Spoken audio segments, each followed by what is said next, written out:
Hello everyone and welcome to this week's weekly wear, where you're gonna get a little more than the usual one product review. We're gonna try a few things because it's all in the same collection and I got a deal. Yay! I've been getting some comments saying that I should try out this Tarte SEA Serum Foundation Hydroflex thing.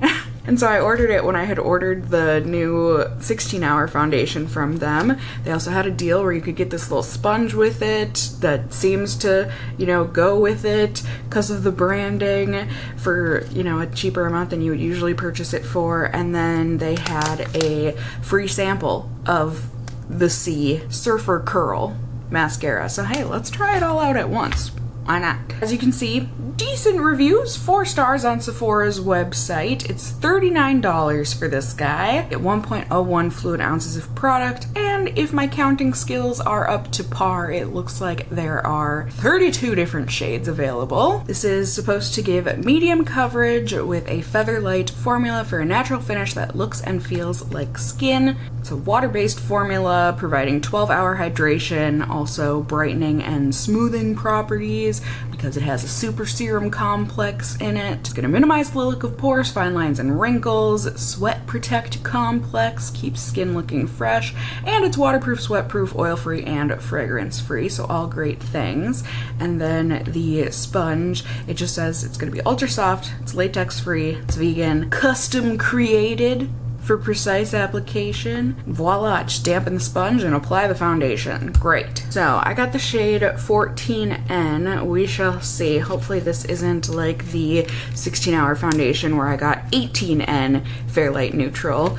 In this one it was 14N Fairlight Neutral, but it ended up being far too light for me, even though this used to be my shade in Tarte foundations. This one certainly looks like it's gonna be deeper, at least based on the sticker. Yeah, we see the discrepancy. Discrepancy, because the name of it. Also gonna go wet this sponge. Okay, so this will feel different. It's got a flat bottom to it and then a pointed and slanted portion as well. It feels like a blending sponge, like a Real Techniques or something along those lines. Let's go wet it and see if and how much it expands. All right, that expanded quite a bit with water. Now, let's get you zoomed in a little bit so you can see what I'm working with. Typical blemishes, spots, whatever you're gonna wanna call everything. All right, we're gonna give this a good shaking, because as I thought, it sounds very liquidy in here. As always, we're gonna go in with no primer on day 1. I'm also gonna cheat in that I'm gonna also try this out with a brush, because I wanna know all of the things always. So let's see. Ooh, very serumy, very watery. I'm just accustomed to doing a brush first, so that's what I'm gonna do. All right, this looks like a good shade. Dear Tarte, though, that's very confusing when your colors from product to product are so different. Like, how is this a lighter shade in that it's 14 instead of 18, but yet it's deeper and less fair than the 16-hour counterpart? If you're gonna name things the same names, Fairlight Neutral, maybe just give it the same number and all that stuff too, so that people can buy the correct shade more often. Just a thought. You can take that or leave that. Not that I'm sure you even watch my videos, but just in case. I mean, that applied beautifully with a brush and it looks really good. Definitely, I would agree with medium coverage, I think. Maybe like a light medium coverage. Let's go with that. But I don't know, it might be buildable. Didn't really say. Now I'm so confused because I'm used to using a rounded bottom, but maybe we go in with the flat bottom, or should I have done slanted side? I don't know, my friends. I don't know. I'm gonna test it though. Like usual, sponge is definitely absorbing product, so we're getting a sheerer finish on this side, I think. I mean, it looks good on both sides if you ask me. Easy to blend out. It really just is gonna depend, I think, on what kind of coverage you're looking for. So, I don't know. I don't want like a ton more coverage, but maybe just like a little eensy bit on some of my blemished area or areas. Cassie's smart. She can use plurals. Woo! Anywho, let's see what this can do.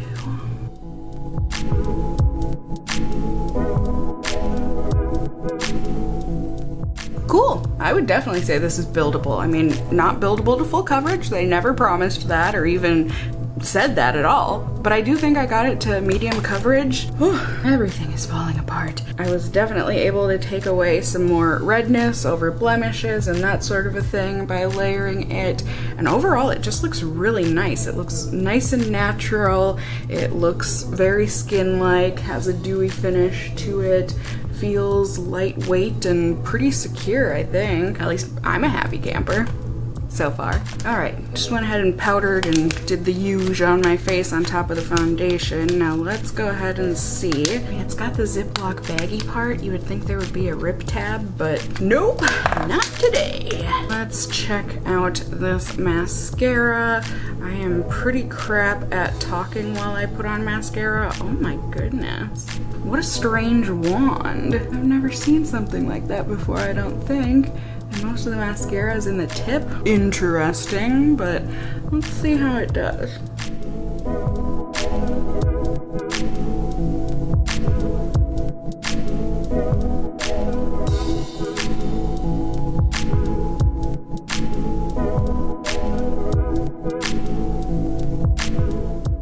Alrighty, so here it is with 2 coats on the top and bottom lashes. I think it looks pretty good. It's like a defined, natural look, I would say. The mascara, you know, as I continued to dip it in, it looks like it did distribute more towards the bottom where it wasn't initially, but I feel like most of the mascara remains up top near the tip. I thought application was easy enough. It brushed through my lashes really well, but as you can see, the formula is kind of like one of those drier yet heavy, clumpy kind of looks to it. But that being said, it doesn't feel heavy on my lashes. I don't think it looks clumpy on my lashes. It was a little tiny bit messy on one of my eyes, just, you know, getting on the skin around the lashes. But overall, like I said, I think it looks pretty good, so we'll see. It might just be kind of a nice everyday kind of a mascara. Yeah, I think that's about it. I'm gonna put on a lip balm and get on with my day, and then I'll report back to y'all with results on this stuff at the very end of the night.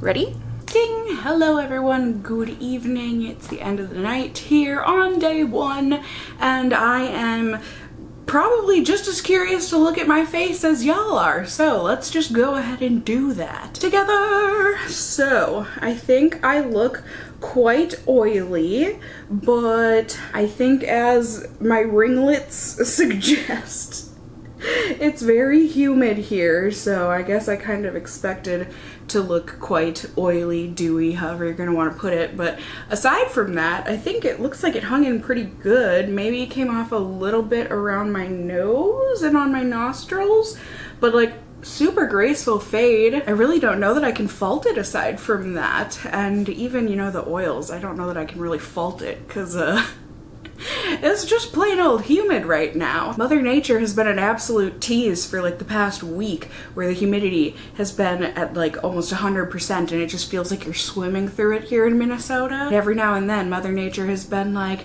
here, have some rain, let's alleviate that. And then it only rains for like 10 minutes.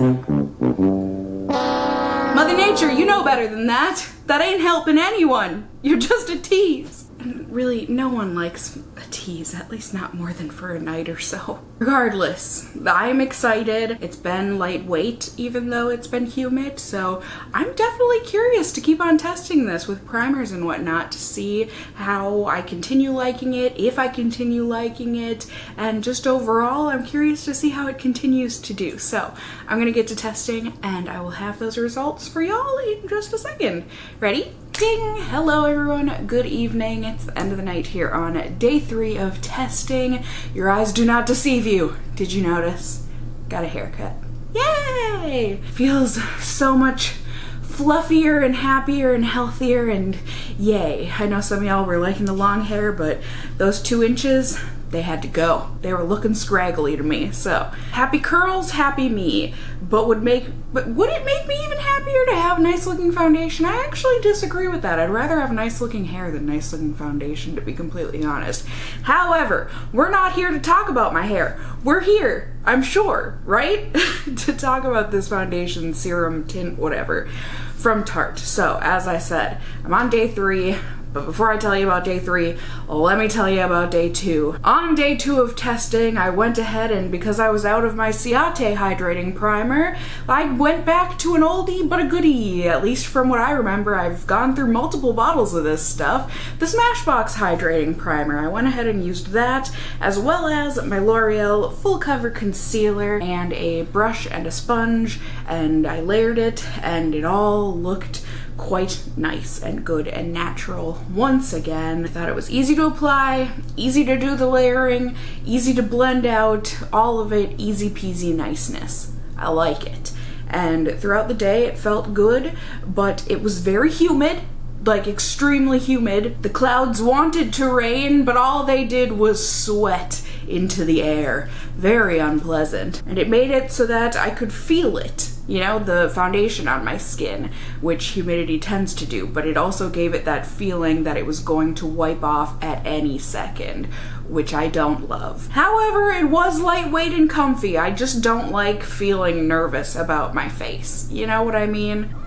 Apparently Galileo gets it. I was very surprised at the end of the night. I mean, I had it on for a little over 11 hours that day, and I thought it looked great, all things considered, considering how long I had it on, and also the humidity, like I said.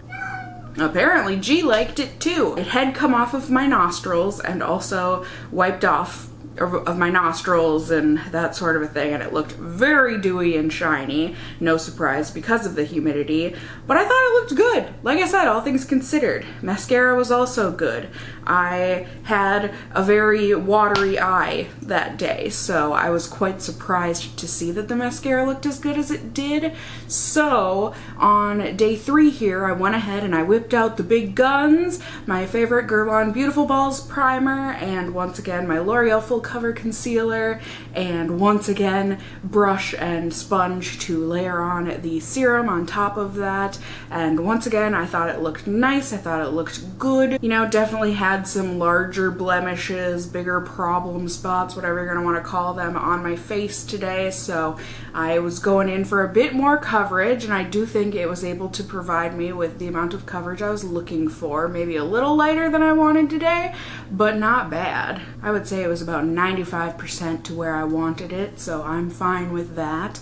And throughout the day, it's been the same thing. The air has still been quite humid, but I have thankfully been able to be in the air conditioning all day. But that being said, with the humidity and heat and stuff, it has that feeling that it's gonna wipe off if I touch my face at all. And this particular eye of mine, my left eye, my bad eye, has shifted from being watery to being really goobery, which is much worse, especially for a mascara testing.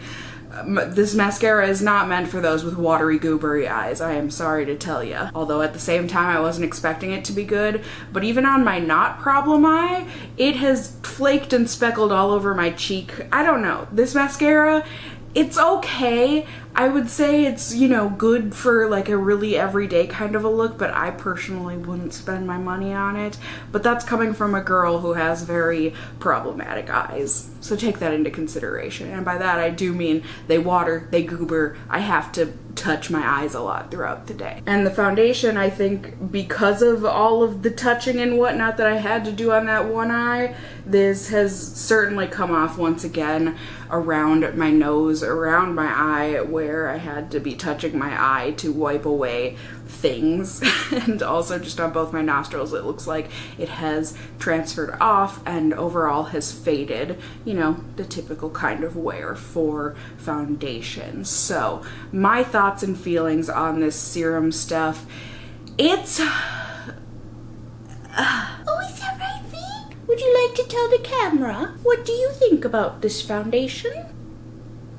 Yeah, that good? I love you. I would say this foundation is somewhere in between medium, like it's okay, and good. It's not great. I don't know that I would even call it good, but I would say it's somewhere in between mediocre and good. Yeah, so it's decent, it's wearable. For me, it's work withable. I'm certainly curious to try this out mixed into things, you know, to shear some things out and just play with it that way. I don't know that I'm going to be wearing it on its own anymore, to be completely honest, but certainly not the worst thing I've ever tested, that's for darn sure. So, pros and cons, in case you want to see my thoughts in list form. For the pros, to begin, first two things right off the bat for sure is that this is easy to apply and buildable, two things that are very important to me with any kind of a foundation or really product in general if I'm going to be putting it on any area of my body, you know. So we're talking lotion, we're talking foundation, we're talking eyeshadow, we're talking deodorant. I'm trying to think of the things that I rub on my body. Back to the foundation. Like I said, it's easy to apply and it is buildable. I like that it has that option for more or less coverage depending on the day. I would also say it is lightweight for the most part, you know, unless it's very hot and humid and whatnot, but for the most part it is lightweight and comfy to wear, and it has a mostly graceful fade. You know, aside from the few bits that wiped off, I would say the rest of it looks pretty darn good in terms of fadeability. However, as I said, it being the summer here and everything, at least where I am, this is not good with humidity and sweat and heat and that sort of stuff. I just don't think it is. So if it is also summer where you are, or if you are just a hot, sweaty beast all year round like myself, this might not be the greatest one for you. It also does with the humidity and everything. It also might have to do with my oily skin. I'm not sure if it's both together in tandem or separate. Whatever the case is, it does have a tendency to wipe off if you are very touchy on your face, like if you have a problematic eye or an itchy nose or something. This one, it's gonna wipe off in a very not graceful way. And if it is humid and hot outside, then this can feel heavy. It's not necessarily heavy feeling, it's just tangible feeling. And I personally don't like that because I don't like feeling like I need to be worried about giving someone a hug or something, like I tend to say to you guys. Or, you know, if I end up tripping and I use my face and the wall for balance, you know, I don't want to have to worry about leaving a face print behind. Well, that's not true because I always have to, there's always going to be an oil face print left behind, which is gross enough on its own. But to put foundation on top of that, I'd rather it was just the oil. So in any case, like I said, not the worst, not the best, but I gave it a try, and as I said, I am excited to try this as a mix-in. However, you all should let me know if you have tried out the mascara, foundation, what have you. Please comments down below, let me know what type of skin you have and what your experience was. Same, different, kind of a mix as mine. Let me know, please, comments down below. You can also let me know if there are any other products you want to see me test in a upcoming weekly wear. You can also let me know just if you're doing good, or also if you enjoyed the video and found it helpful, whatever the case may be, by giving it a thumbs up down below. I would really appreciate it. And if you're new here, hey, hi, hello, how are you? You can go ahead and subscribe. You can maybe tippity tap the notification bell. Well, you can definitely tippity tap the subscribe button, but also there's potentially still a notification bell. Either way, regardless of whether you want to be notified of my videos or not, you can subscribe, become a member of my casserole family here on my channel. I would love to have you here. And as always, I just hope you guys are all doing well. And until next time, just stay well until then. Bye!